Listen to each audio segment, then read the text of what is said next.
विराट कोहली का भी last match है, राहुल द्रविड़ का भी लास्ट मैच है। 2020 था, तो अपने वाली टीम आज पक्का जीतेगी। कितने बजे है मैच? 8 बजे। हाँ, 2007 में हम वर्ल्ड कप जीते थे 2020 का, उसके कितने साल बाद जीतेंगे? साल तो निकाल लो, कितने साल बाद में? 17 कहता हूँ। आज वर्ल्ड कप फाइनल है। 2019 का जो वर्ल्ड कप का सेमीफाइनल था, 2019 में जब इंडिया ने, तो 2019 में इंडिया सारे मैच जीत के गई थी। विराट कोहली कैप्टन था, लगभग सारे मैच जीत के गए और बड़ी शानदार तरीके से मैच जीत के गई। और सेमीफाइनल में इंडिया न्यूजीलैंड से हार गई। उसके बाद अखबार में आई थी कि कमियां भारत के हार के कारण। मैं हमेशा एग्जांपल देता था, अब तो तुम्हारे वर्ल्ड कप 2 और बीत गए इसलिए मैं एग्जांपल देता नहीं। तो उसके अंदर कमियां थी। उसमें कमियां थी कि भारत के टॉप 3 बैट्समैन के अलावा मिडिल ऑर्डर ने पूरे टूर्नामेंट में रन नहीं बनाए। और इस बार ये पहली बार ऐसा हुआ कि टॉप ऑर्डर फेल हुआ और इसलिए मिडिल ऑर्डर भी फेल हो गया। उसके अंदर आया कि आपके जो 2 स्पिनर है उन्होंने पूरे टूर्नामेंट में 3 विकेट लिए हैं, आपके स्पिनरों ने विकेट ही नहीं लिए थे। उसमें कमी आई कि भारत 4 विकेट कीपर के साथ खेल रहा है। एक ही टीम में 4 विकेट कीपर है, Dhoni, Dinesh Karthik, KL Rahul, Rishabh Pant, 4 wicket keeper खेल रहे थे। मैं कई दिन जीत रहे थे तब, यही चारों विकेट कीपर थे, यही तुम्हारा मिडिल ऑर्डर था, यही तुम्हारे स्पिनर थे, और तब तुम कह रहे थे अनबीटेबल टीम, कोई नहीं हरा सकता भारत को। भारत की मजबूत स्थिति क्यों है? क्योंकि उसके पास है 4 विकेट कीपर। क्यों भारत कर रहा है इस प्रकार? क्योंकि मिडिल ऑर्डर है बहुत ही दमदार। अभी तक जरूरत नहीं पड़ी, पर जरूरत पड़ेगी तो दिखाएगा अपना दम। जब तक आप हारते नहीं हो ना, तब तक आपकी कोई कमियां सामने नहीं आती। जब आप हारते हो तब आती है। तो मेरे को हमेशा यूं लिखने को अपने लिखते हैं, पर मुझे लगता है इन्हीं भारी हथियारों से सांगा सारे युद्ध जीता है, इन्हीं हाथियों से उसने सारे युद्ध जीते हैं। एक ही तो हरा है खानवा, बाकी सारे ही जीते हुए उसके। एक हारे तो अपने सामने आती है कि नहीं, उसकी उनकी सेना में एकता की कमी थी। अरे इस सेना से सारे युद्ध जीते उन्होंने, ऐसे लड़ते थे पहले ही वो। पर हारे तब दिखेगा, अरे ये भी कमी है, ये भी कमी है, ये भी कमी है, तो अपने भी पढ़ लेते हैं उन कमियों को। रातों रात तोपे थी पानीपत के युद्ध में, लोधी उधर तोपों का इस्तेमाल देख के भी आ चुके थे, पर क्या कर लोगे आप, उनके पास तोपे हैं तो है। और फिर इतनी बड़ी सेना, लाख लाख की सेना पड़ी होती, उसमें एक एक आदमी को आपको जाके समझाना कि उनके पास तोपे हैं, तोपे, ऐसा भी कभी इनको बड़ा हो नहीं पाता था। फिर अपने अपनी सेना लेके अपने अपने आते, अलग अलग वहां पे पड़े रहते, तो उनका लड़ने का तरीका भी उसी प्रकार का हुआ करता था। आप जीत रहे थे तब तक सब कुछ ठीक चल रहा था, जब आप हारे स्थितियां होगी। मैं कहता हूं ये का ये आज अपने तो ये दुआ करें इंडिया जीते। इंडिया जीतेगी तब सब बातें अच्छी, इंडिया हारेगी तब सब बातें बुरी। कल ही अखबार में आ जाएगा हार के 5 मुख्य कारण, है ना? क्या कारण होगा? है क्या? अरे एक जना बोलो रे, क्या लगता है? विराट कोहली बड़े मैच का प्लेयर, आज रन बनाएगा पक्का विराट। धोनी, धोनी है ना, धोनी 2011 का वर्ल्ड कप जीता था ना, उसके पूरे टूर्नामेंट में फाइनल के अलावा उसके 30 रन भी नहीं है। 30 भी क्रॉस नहीं किया था वो किसी मैच में, पूरे टूर्नामेंट में रन नहीं है उसके। फाइनल में युवराज सिंह इनफॉर्म बैट्समैन है, मतलब युवराज सिंह उस पूरे टूर्नामेंट में आप बैटिंग देख लो तो आपको लगेगा यार बंदा महामानव होके खेल रहा है। जब जरूरत पड़ी, मतलब यदि आपको ऊपर वाले 4 विकेट गिर गए तो युवराज सिंह जाके वैसे एकदम खेल रहा है, और लग रहा है कि ऊपर वालों ने भयंकर रन बना दिए तो युवराज सिंह लास्ट में जाके हिटिंग कर रहा है भयंकर वाली। और उस मैच के अंदर युवराज का जो नंबर था उसको सरपास करके धोनी ऊपर जाता है बैटिंग करने। क्योंकि होता ही एक इनफॉर्म बैट्समैन को ऊपर भेजते हैं, जो बैट्स आउट ऑफ फॉर्म होता है उसको नीचे भेजते हैं, धोनी ऊपर चला जाता है कि नहीं युवराज नहीं जाएगा, मैं जाऊंगा। उसकी मूवी में तो ये दिखाया हुआ हालांकि कि धोनी कहता है कि भाई वो सचिन सब बात करते हैं कि यदि राइट या आउट होता है तो राइट ही जाए, लेफ्ट ही आउट होता है लेफ्ट ही जाए, ताकि लेफ्ट ही राइट ही कॉम्बिनेशन बना रहे, ताकि फील्डिंग चेंज करने में दिक्कत रहती है। बाद में लेफ्ट वाला आएगा तो इधर भागो, एक बार इधर भागो। फिर दूसरा ये है कि धोनी का ये था कि मैं जब सीएसके में खेलता हूं तो मुथैया मुरलीधरन उसके साथ खेलता था, श्रीलंका वाला, इसको मेरा ज्यादा खेला हुआ है तो इसलिए इसको मैं खेल लूंगा वहां जाकर। उसने खेल भी ढंग से लिया था। अब उस एक मैच में धोनी ने बना दी 91, पूरे टूर्नामेंट में 50 भी नहीं है, उस एक में 91 है। तो कई बार आदमी, कल रोहित शर्मा का बयान था ना, रोहित शर्मा से पूछा गया था भाई विराट कोहली के बारे में क्या कहेंगे, उसने कहा था ना बड़ा प्लेयर है, शायद उसने फाइनल के लिए बचा के रखा है। तो बड़ा प्लेयर है, फाइनल के लिए बचाया हुआ है भाई साहब, कब कौन आपके काम आ जाए। और इतना बड़ा प्लेयर होता है तो काम ही आता है जी, इंटेंट सही रहता है उसके अंदर। तो आप क्या लगता है विराट कोहली को बाहर निकाल किसको लिया जाए? है विराट कोहली की टीम से बाहर निकाला जाए? है कौन, यशस्वी जायसवाल को खिलाएं फिर? तो शिवम दुबे को बाहर निकाल दें? शिवम दुबे ने यार आपको 2 मैच दिए हैं। वो जो एक मैच कौन सा फंस गया था, जो मैच सूर्य कुमार ने या किसने, इन दोनों ने मिलके जिताया था, वो मैच हार जाते। नहीं, बांग्लादेश वाले से पहले एक और फंसा था इनका, यूएसए के खिलाफ ही शायद। हाँ, तो उस मैच में यदि शिवम दुबे वहां पर आउट हो जाता तो नीचे वाले और जाते। शिवम दुबे को अब इतने ही खिला दिया आपने, तो एक और खिला दो। हार जाएंगे तो कल लिख देंगे हार के कारणों का मुख्य कारण शिवम दुबे। दूसरा, कई बार ये भी लोचा रहता है कि अचानक अब मान लो फाइनल में किसी प्लेयर को चेंज किया जाए, तो उसका पहला मैच हो, तो वो उतना परफॉर्म कर पाए कि नहीं कर पाए। जैसे मेरे को याद है 2007 में जब 2020 वाला फाइनल था ना, उसके फाइनल से ठीक पहले सहवाग घायल हो गया। अब भारत की तो 2020 ही सहवाग पे, भाई सहवाग बिना 2020 के भी 2020 की तरह खेलता था। उसके वो था ही नहीं भाई धीमे खेलने वाला। और उसका और सौरव गांगुली का एक इंटरव्यू है, तो पहले ये था भी, आपने नहीं देखी वो क्रिकेट, मेरी खूब देखी वो क्रिकेट, कि टेस्ट क्रिकेट का मतलब क्या होता है। टेस्ट मैच का मतलब होता है कि पूरे दिन के अंदर रन बनेंगे 200, 90 ओवर की बैटिंग, और 90 ओवर की बैटिंग में रन कितने बनेंगे 200। और ओपनर्स का क्या काम है, कि ओपनर्स का एक ही काम है बॉल को छोड़ना। और पहले माना जाता था कि क्रिकेट में ज्यादा अच्छी बात क्या है, कि बॉल को हिट करना अच्छा नहीं है, बॉल को छोड़ना कौन जानता है। जो बॉल को छोड़ दे वो अच्छा बैट्समैन है। उसको ये पता चले कि बॉल टप्पा खा के बाहर निकलेगी, उसको पता चल रहा है इसका मतलब, तो उसने ऊंचा गया, निकल गया। तो पहले क्रिकेट की कमेंट्री में केवल यही होता था कि भाई शोएब अख्तर ने बॉल फेंकी, टप्पा खाने के बाद बॉल तौर से बाहर की तरफ निकली, राहुल द्रविड़ ने बॉल को पूरा सम्मान देते हुए विकेट कीपर के लिए छोड़ दिया, बाकी का काम विकेट कीपर कामरान अकमल ने किया। तो बस यही होता था, उधर से बॉलर फेंकता, इधर से कीपर, कोई नहीं करता बैट्समैन। फिर अचानक बॉलर 3 बॉले बाहर की तरफ निकाल के एक अंदर की तरफ लाता, तो ये भी अब बैट्समैन को ध्यान रखना कि कौन सी अंदर की तरफ आएगी, और टक कर देता, उसको वहीं पर रोक दिया करता। ये काम होता था बैट्समैन का। ओपनर का तो विशेष था, कारण इससे बॉल जमीन पे पड़ के जो बॉल होगी सॉफ्ट हो जाएगी, तो बाद में आगे वाले जो बैट्समैन आएंगे वो ठीक खेलेंगे।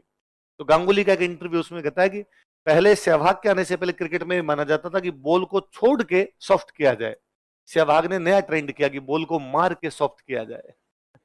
मारो ना इसको, वैसे ही सॉफ्ट हो जाएगी। तो सहवाग ने टेस्ट मैच में वैसे ही मारने शुरू कर दिए थे। तो 2020 वाला वो जो 2007 का पहले वर्ल्ड कप का फाइनल था, उसमें सहवाग चोटिल हो जाता है।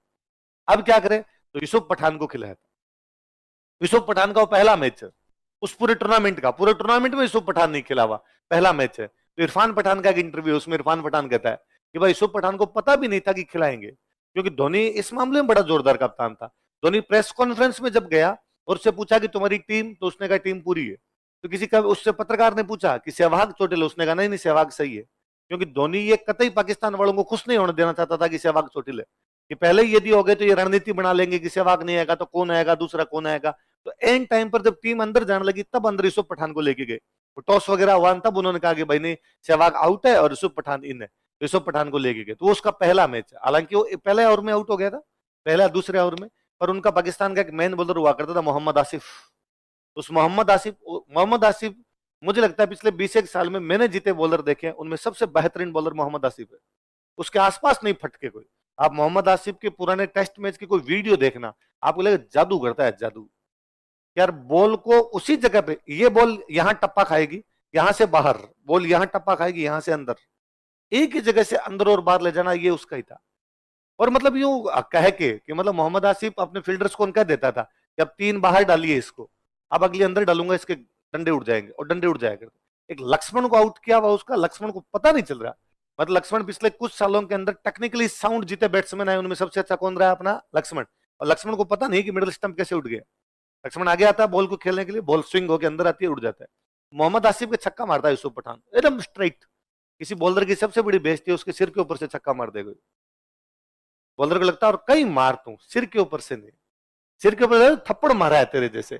इसलिए विराट कोहली का वो शॉट सबसे अच्छा है जिसमें हारिस रऊफ के सीधा छक्का मारता है ना। वो सेंचुरी का सबसे अच्छा शॉट माना गया जो 2022 वाले वर्ल्ड कप में उसने मार दिया था, कि बॉल उस हारिस रऊफ की उस बॉल में कोई कमी नहीं है, बेहतरीन बॉल है वो। विराट कोहली के अलावा उस शॉट को कोई नहीं खेल सकता। मैं एक विराट कोहली का इंटरव्यू सुन रहा था, उसमें विराट कोहली कहता है वो शॉट मैं भी नहीं खेल सकता, भगवान जाने उस दिन मैंने कैसे खेला, उस दिन मेरे अंदर ही कोई ऐसी आत्मा ही आई थी। अभी मारा वापस श्रीलंका वाले मैच में, श्रीलंका से हुआ था ना मैच, इसमें किससे एक मैच हुआ, अफगानिस्तान, नवीन उल हक के जो छक्का है वो सेम वही है, पर उसके अंदर उसका बेट यूं आ रहा है, सीधा आ रहा है। लेकिन उसमें देखो आप पाकिस्तान वाले में जो बैट यूं आ रहा है, पीछे से बैक हाई, वो हाई लिफ्ट है और यूं करके आ रहा है, तो हारिस राउफ बेचारा देखता ही है। तो उस यूसुफ पठान का ऐसा छक्का मारा मोहम्मद आसिफ के, तो यूसुफ पठान की उसमें सबसे अच्छी बात यही है कि उसने रन तो शायद 9 बनाए थे, कितने से बनाए थे, पर पाकिस्तान के मेन बॉलर के छक्का मारा, उससे क्या आपकी कमर टूटती है, मेन बॉलर का कॉन्फिडेंस गड़बड़ाता है, और जो बॉलर अच्छा होता है उसके छक्का लग जाता है ना, उससे बेचारे से अगले 3 ओवर नहीं फेंके जाते, उसको लगता है कि यार थप्पड़ मार दिया इसने, फिर आगे उसका कॉन्फिडेंस ढीला ढीला सा रहता है, तो बाद में दूसरे वाले भी रन बना लेते हैं। तो आज सबसे ज्यादा रन कौन बनाएगा? विराट कोहली। कौन बनाएगा? दूसरा बनाएगा शिवम दुबे, तीसरा बनाएगा ऋषभ पंत, क्योंकि इन तीनों ने नहीं बनाए। ऋषभ पंत ने पहले मैच में बनाए थे, कहां बनाए? 15 रन को तू रन कहता है क्या? एक ही 50 नहीं है, ऋषभ पंत की एक भी 50 नहीं है। हाँ, एक पहले मैच में वो 31 है कितने से रन आए थे, वो आए थे, उसके बाद तो किसी में 15 है, किसी में 7 है, किसी में 4 है, किसी में 22 है, वैसे रन है। तो इन 3 ने नहीं बनाए, इन 3 को रन बनाने। रोहित शर्मा अकेला ही बना रहा है इस टूर्नामेंट में, या सूर्य कुमार यादव है ना, सूर्य, या पीछे से आगे अक्षर पटेल बनाता है बेचारा, है ना। हाँ, नहीं इसमें इस बार वो खूब चल रहा है कि इस बार इन्होंने किसको ड्रॉप किया है, एक अच्छे बैट्समैन को, रिंकू सिंह। तो अब तो रिंकू सिंह रिजर्व में, पहले शायद रिंकू सिंह को रिजर्व में भी नहीं रखा था इन्होंने। तो रोहित शर्मा से वो प्रेस कॉन्फ्रेंस में पूछा था कि भाई तुम बैट्समैन कम ले जा रहे हो, क्या कारण है? तो रोहित शर्मा का उसमें वो बयान है कि मैं आपको बता तो नहीं सकता ऐसा क्यों कर रहा हूं, पर मुझे 4 स्पिनर चाहिए। तो 4 स्पिनर है, 3 ये खेल रहे, चहल बाहर बैठा है, तो 4 स्पिनर। उसने कहा मैं बता तो नहीं सकता, पर मैं स्पिनर 4 लेके जाऊंगा। उसके कहने का मतलब था वेस्ट इंडीज की पिच स्लो है, भाई स्पिनर ही काम आते हैं। इसलिए कल जब मैच हो रहा था, तो इंग्लैंड वाला जब मैच हो रहा था, उसमें जो आदिल रशीद था उसकी बॉल उठ ही नहीं रही थी। रोहित शर्मा क्यों, एक रोहित शर्मा के आउट होते जिसमें हार्दिक पांड्या बैटिंग करने के लिए गया है, उसकी तीसरी बॉल देखो, वो बॉल इतनी उठी है। आप देखते तो क्रिकेट ढंग से, या चौके छक्के देखते हो है कि ये जो मैं बातें कर रहा हूं ये उन लोगों के लिए नहीं है जो केवल चौको छक्कों के लिए क्रिकेट देखते हैं। क्रिकेट चौको छक्कों से बियॉन्ड है, अलग चीज है। तो बॉल उठती नहीं है, तो बाहर कौन कमेंट्री कर रहा है? शायद उसका स्टेटमेंट सिद्धू नहीं है, तुम सिद्धू को सुनते हो, बाकी दूसरे डंकी करते हैं। सिद्धू फर्जी कमेंट्री करता है, वो जो कमेंट्री थोड़ी करते हैं जो सिद्धू करता है उसको। बाहर एक है, वो कह रहा है कि ये बॉल उठी नहीं, इतनी रहेगी, आदिल रशीद की बॉल इतनी रह गई। तो जब कुलदीप यादव आएगा तब क्या करेगा? आदिल रशीद तो ढंग का स्पिनर भी नहीं है, वो तो उनके तो वेरिएशन है, बैंकर वाली वेरिएशन है। तो वो कह रहे थे कि भाई जैसे ही स्कोर 140 से पार गया था, पक्का था इंडिया जीतेगी, इंग्लैंड कैसे भी नहीं जीत सकता। 140 अब स्कोर बहुत ज्यादा हो गया। वो शुरुआत में बटलर ने जब 3 ओवर में 26 रन बनाए थे, तब भी लग रहा था कि जाएंगे, स्पिनर के आने की बात है, बस 2-3 ओवर फिंकवा लो, बॉल थोड़ी ढीली हो जाए, बाद में तो आके अपने वाले काम कर ही लेंगे। ये तो आर्चर 15 रन बना गया, वरना वो तो 100 के अंदर थे, 100 कहां बढ़ने थे उनके। तो वो पिच वैसे ही दिख रही थी भाई, स्पिनर के लायक है। तो जिसपे कौन उनका बटलर ही साउथ, बटलर नहीं, कौन आउट हुआ उनका, जिसमें वो रिवर्स स्वीप मारने के लिए गया है और उसका लेग स्टंप उड़ा है अक्षर पटेल की बॉल पे, हैरी ब्रुक, हैरी ब्रुक, हाँ हैरी ब्रुक जिसपे आउट है। तो वो बॉल देखो ना आप, बोलो उसको पल्ले ही नहीं पड़ रही कि क्या बॉल है। उससे पहले रोहित शर्मा जब बैटिंग कर रहा है, तो उनके किसी एक स्पिनर की बॉल पे रोहित शर्मा 2 बार स्वीप मारने की कोशिश करता है, बॉल आ ही नहीं रही, बेट पे नहीं आ रही है, क्योंकि बॉल उठ ही नहीं रही। पर रिवर्स स्वीप के लिए जरूरी होता है कि जितना बेट लेके जाओगे उतनी बॉल तो आए। पर आपने सोचा कि बॉल यहां पर आएगी, आपने बेट घुमाया, बॉल उससे नीचे रहेगी, आपके लग लुगा के इधर उधर बॉल कहीं चली जाएगी, तो बॉल ही नहीं उठ पा रही थी। तो रोहित शर्मा इस बार स्पिनरों को इसलिए लेके गया था। तो अपने वाली टीम आज पक्का जीतेगी। कितने बजे है मैच? 8 बजे। हाँ, 2007 में हम वर्ल्ड कप जीते थे 2020 का, उसके कितने साल बाद जीतेंगे? साल तो निकाल लो, कितने साल बाद है? 17 साल बाद। पिछली बार जीता था धोनी, इस बार कौन जीत के आएगा? और फिर सबसे अच्छा वो है कि भाई राहुल द्रविड़ के लिए, है ना। मुझे लगता है पिछले कुछ सालों में हमने सबसे हम्बल, सबसे पोलाइट, सबसे अच्छा कोई क्रिकेटर देखा भारत के अंदर, तो वो कौन है? राहुल द्रविड़। और राहुल द्रविड़ की किस्मत इतनी खराब रही कि राहुल द्रविड़ 99 के वर्ल्ड कप का, उसका पहला वर्ल्ड कप था, उसका वो हाईएस्ट स्कोरर है, 462 रन, सबसे अधिक रन उसमें राहुल द्रविड़ के बनाए हुए। इंडिया सुपर 8 से ही बाहर नहीं गई, इंडिया सुपर 8 में हार के वापस आ गई। फिर 2003 का वर्ल्ड कप, 2003 के वर्ल्ड कप में राहुल द्रविड़ को आ गया तो विकेट कीपिंग कर। राहुल द्रविड़ की विकेट कीपिंग लास्ट की हुई थी जब वो 10th में पढ़ता था, जो स्कूल में पढ़ता था विकेट कीपिंग क्या करता था। पर गांगुली ने उसको कहा तू विकेट कीपिंग कर, ताकि हम एक बैट्समैन को और खिलाएंगे, क्योंकि धोनी के आने से पहले भारत में जो भी विकेट कीपर होता था उनको बैटिंग नहीं आती थी, ढंग के बैट्समैन कभी भी नहीं होते, इसलिए एक विकेट कीपर का स्थान बढ़ता, इसलिए वो एक बैट्समैन बाहर हो जाता। तो कहा तू विकेट कीपिंग कर ले ताकि मोहम्मद कैफ को खिला लेंगे। तो मोहम्मद कैफ अपने 20-30 रन बनाएगा और 30 रन अपने फील्डिंग में रोक लेगा, 50 रन हर मैच के अंदर करेगा। तो राहुल द्रविड़ बेचारा विकेट कीपिंग करता है, भारत फाइनल के अंदर पहुंचती है, फाइनल में हार जाते हैं। राहुल द्रविड़ का उसमें भी अच्छा प्रदर्शन है। अब आया 2007 का वर्ल्ड कप, 2007 के वर्ल्ड कप में राहुल द्रविड़ को कैप्टन था राहुल द्रविड़। भारत शुरुआत के 3 मैच बांग्लादेश से हार गया, और शायद एक कोई और ढंग की टीम से हार गया, एक नामीबिया बरमूडा से एक मैच जीता, उसमें इंडिया शुरुआत के अंदर ही बाहर हो गई, शुरुआत के 3 मैचों में बाहर हो गई। इसलिए राहुल द्रविड़ की किस्मत सबसे खराब रही। फिर वो कोच बन के आया, कोच बन के आया तो इस बार फिर फाइनल के अंदर पहुंचे, आप फाइनल में हारे। उस टेस्ट चैंपियनशिप के 2 बार फाइनल में पहुंचे, दोनों बार हारे, इस बार तो कम से कम जीता थे। आज मैं वापस आप सुबह सुबह उठने के बाद में ये मोबाइल लिया तो मैं राहुल द्रविड़ का कुछ सुन रहा था, स्टेटमेंट सुन रहा था। तो राहुल द्रविड़ से पूछा गया कि इंडिया में आजकल हैशटैग चल रहा है, डन इट फॉर द्रविड़, इसे द्रविड़ के लिए करना है, इस पर आपका क्या कहना है? उसका उतना ही हम्बल पोलाइट वापस रिएक्शन था कि नहीं। मैं उस कोटेशन को कोट करना चाहूंगा कि माउंट एवरेस्ट पर जब कोई बंदा चढ़ा तो उसको पूछा कि भाई तुमने ये कर लिया, ऐसा क्यों किया? तो उसने कहा कि माउंट एवरेस्ट है इसलिए मैंने ये कर लिया। एग्जैक्टली सेम, वर्ल्ड कप है इसलिए मैं वर्ल्ड कप जीतना है, इसको मेरे लिए या किसी दूसरे के लिए जीतना, मुझे लगा यार आदमी को हम्बल हो। और राहुल द्रविड़ इतना पढ़ाकू, इतना पढ़ाकू, इतना पढ़ाकू जिसके अदर नहीं कोई। आपने कभी एक राइटर सुना हो रामचंद्र गुहा? कभी मैंने बुक बताई होगी India after Gandhi, India after Nehru, है ना? रामचंद्र गुहा आपने बहुत अच्छे एक राइटर, रामचंद्र गुहा की क्रिकेट पे भी बहुत अच्छी किताबें लिखी हुई है। तो रामचंद्र गुहा कहते हैं कि एक बार इंग्लैंड में टेस्ट सीरीज थी और राहुल द्रविड़ उस टेस्ट सीरीज में रन नहीं बना था, तो रामचंद्र गुहा लेटर लिख देता राहुल द्रविड़ को, और राहुल द्रविड़ को लेटर लिख के कहता है कि इस मैच अब जो तुम्हारे रन नहीं बन रहे उसका कारण ये है कि तुम्हारे फुट में फिट जो पैरों का मूवमेंट है, फुट मूवमेंट है वो सही नहीं हो रहा है, तुम पैर आगे नहीं ले रहे हो। तो क्रिकेट ये कहती है कि बॉल जब आए तो बॉल आपके शरीर से ज्यादा दूर नहीं रहनी चाहिए। यदि कोई भी बैट्समैन बॉल को शरीर से दूर खेलने का प्रयास करेगा तो शॉट वहां नहीं जाएगा जहां वो ले जाना चाहता है, इसलिए जितना उसके शरीर पास जाना चाहिए बॉल के, तो आपके पैर उस दिशा में चलने चाहिए। यदि आपके पैर नहीं चलते तो बॉल आपको मार दी जाएगी, क्योंकि तुम्हारे पैर सही नहीं चल रहे। उसने कोई लेटर लिख दिया, तो राहुल द्रविड़ ने उसको रिप्लाई किया। राहुल द्रविड़ ने उसको नहीं कहा कि तूने मेरे को लेटर क्यों लिखा, राहुल द्रविड़ ने नहीं कहा कि मेरी क्या कमी है, राहुल द्रविड़ ने लेटर लिखा कि मैंने तुम्हारी वो किताब पढ़ी थी, उसके 308 नंबर पेज पर तुमने ये बातें गलत लिखी है। मतलब था कि अपना काम कर ले। क्रिकेट मत सिखा, किताब तो ढंग से लिखी नहीं जाती तेरे से।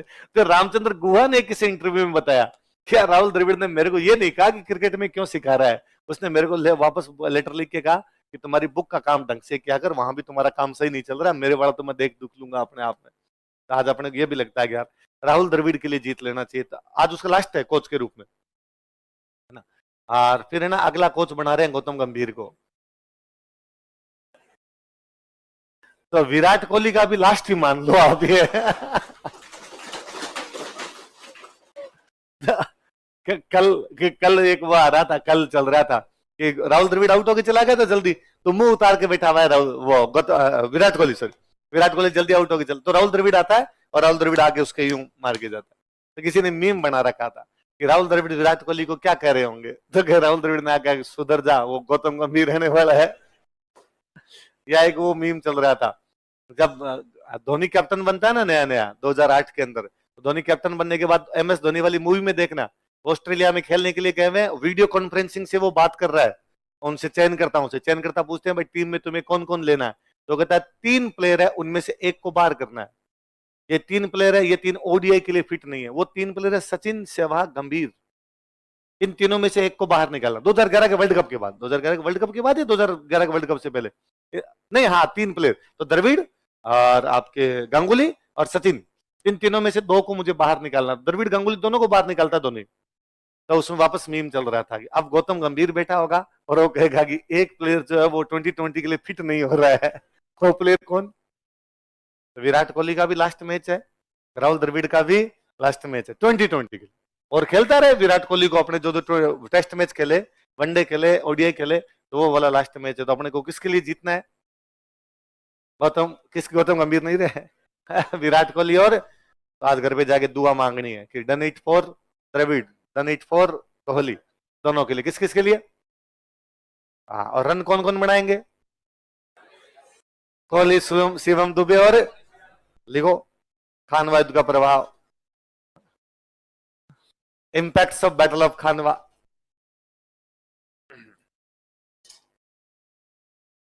तुम क्रिकेट पे बात मत कराया करो और मैं इमोशनल हो जाता हूँ। मेरा यूं बचपन में सपना था कि मैं बड़ा होकर क्रिकेट का कमेंटेटर बनूंगा, कि क्रिकेट की कमेंट। अरे ताली क्यों बजानी, सपना फेल हो गया।